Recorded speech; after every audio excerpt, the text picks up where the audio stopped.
I'd like to welcome everybody here today to our beautiful, beautiful pollinator garden. You've heard about this for the past 2 years. It started 2 years ago.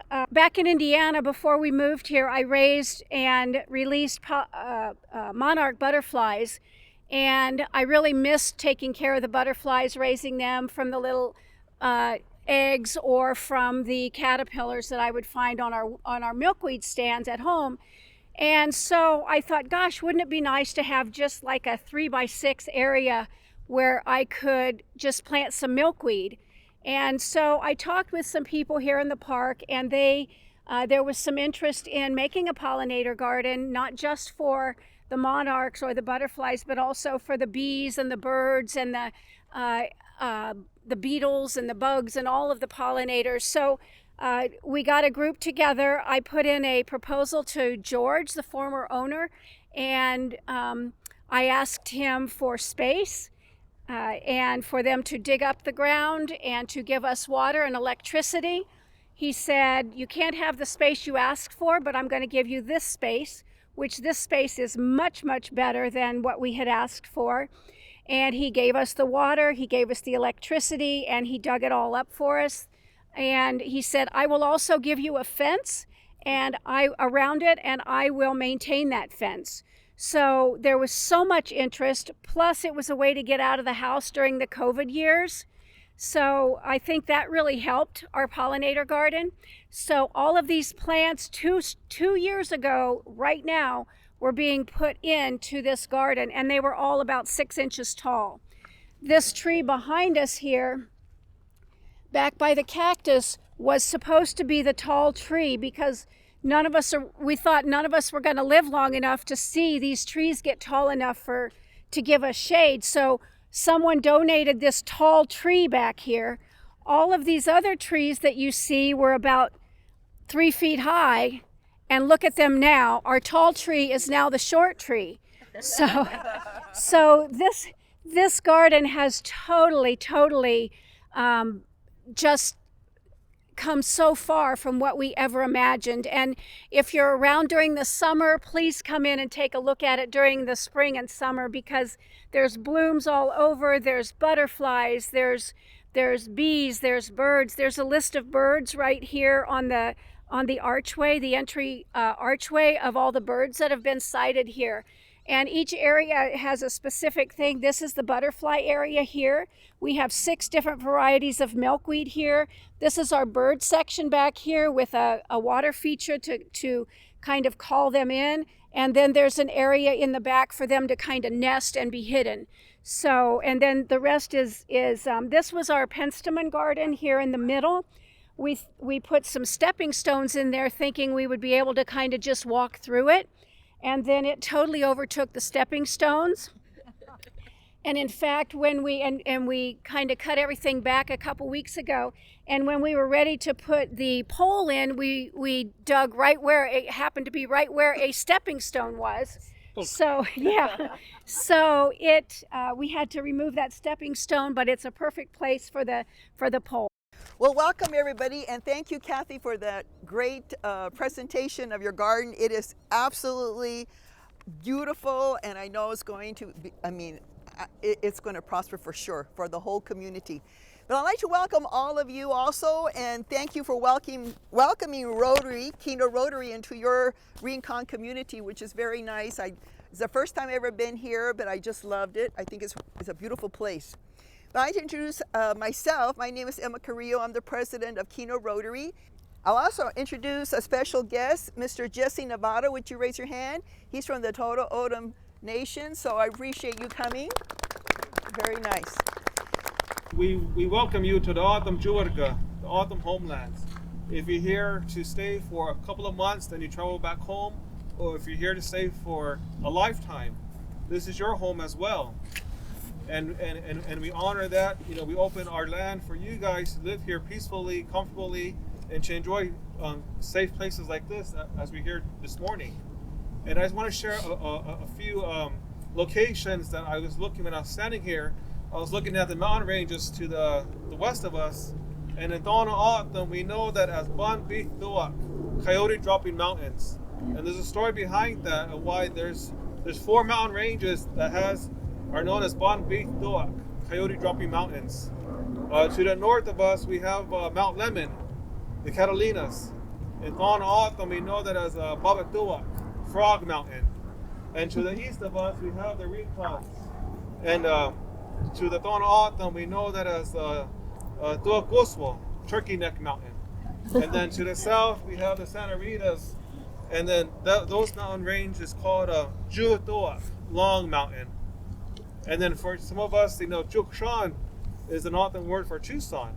Black Base, also known as A Mountain or Centennial Peak. And so we're protected by these mountain ranges that have significance, presence, and history of why they have their names today. Otherwise, in English. But I was looking around the plants and the native habitat. The Hashan, the saguaro, is in our tradition, in our belief, the saguaro was once a child. It has came to be what it is today, and it protects us. It takes in our energy as we walk by it, and it stands and I see it's growing its arms from time to time from now, but it reaches to the heavens to give our blessings to the Creator. And we treat the Hashan like a human being because it was once a human being at one time, a young boy who went underneath the ground and came up to what it looks like today. And so we treat it as a human being, and I know you guys all will. You guys will take much respect, much care for this safe place for each and every one of you to leave your thoughts, your prayers, your laughter, your memories here in this place here. We talk about the peace pledge and how it's to provide peace all over the world. We all know today the world is unbalanced with the wars that we see on TV, on news, on media. And the world is very unbalanced today. It's not the way it was 100 years ago or 1,000 years ago. But we're living in this world today, and the best thing that we can do is give each other kindness, give each other peace, love, smiles, hugs, laughter. That's how peace will be created and spread throughout the world. Thank you. That was beautiful, Jesse. Talk about beauty and having a safe place. I really appreciate you giving that message to all of us. We are very pleased this morning to have 2 very special guests from Rotary. We have Dr. Don Jorgensen. Don is the district governor-elect for our Rotary District 5500. He starts on 1 July. And then we have Pat, and he's with the Marana Rotary Club. And we have past district governor Ellie Patterson. She is with the newest club here in Tucson called the Tucson Verde Club. And she is also very, very instrumental in the Peace Pole project within our district. Thank you. I'm David Fawcett, a Rincon snowbird from Minnesota for 21 years. I'm on K Street. I'm a member of the Keno Rotary Club, and Rotary is a volunteer organization with about 35,000 clubs in about 200 countries, 1.4 million members. Here in Arizona, there are a dozen clubs in the Tucson area and 50 more across southern Arizona. We do community service projects locally, nationally, and globally. Today's event, which helps celebrate peace building and the environment, which are 2 of Rotary's 7 areas of focus. February, coincidentally, happens to be the Rotary month of peace and conflict resolution. We have a different theme every month. Our club has donated and installed 5 peace poles so far in Tucson and 1 in Sells, Arizona. They're at schools and public parks. We have plans for many more, and we're thrilled to dedicate this unit right here in Rincon. All right, well, thank you, David, for that presentation on Keno Rotary and Rotary itself and the purpose of what we're about to do.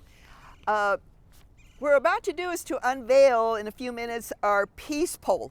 And just as David said, we have installed about 5 of them. And there is a history to the peace pole. The Peace Pole Project was started back in Japan by Masahisa Goi, who dedicated his life to spreading the message, may peace prevail on earth.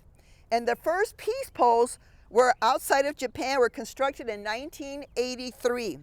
Since then, more than 200,000 have been placed around the world in close to 200 countries. A peace pole is an international recognized symbol of the hopes and dreams of the entire human family. Planting peace poles is a way to spread the message of peace in our community, and in this case, it's your Rincon community and your new pollinating garden community and around the world. So it's so now we have become, or you have become, part of this whole world message, which is nice. So when you see your garden, you see the peace pole, it's not just about this, it's really also a representation of what's going on in the world. So we want you to know that, and you are being part of this whole peace pole celebration, which is really nice. So with that, we're going to go ahead and unveil the peace pole, and then also Mr. Buck and John, if after you unveil, talk about the languages and the peace pole itself and the whole thing.